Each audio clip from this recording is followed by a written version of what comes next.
বলে সাইয়্যিদুল মুরসালিন খাতামান নাবিয়িন, আমার ইতিম সন্তান, মা আমিনার সন্তান, ইতিম সন্তান।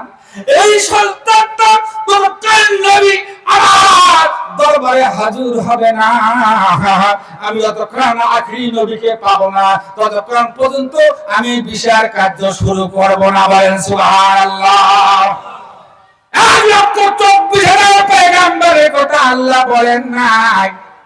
সম্পূর্ণ পয়গম্বর ইয়া নাফসি ইয়া নাফসি বলবে, কিন্তু কাল কিয়ামতের ময়দানে আমরা কতই ভাগ্যবান, আমরা কতই না আমরা ভাগ্যবান ভাইরা আমার, বন্ধুরা আমার, আমরা সেই নবীকে আমরা পেয়েছি।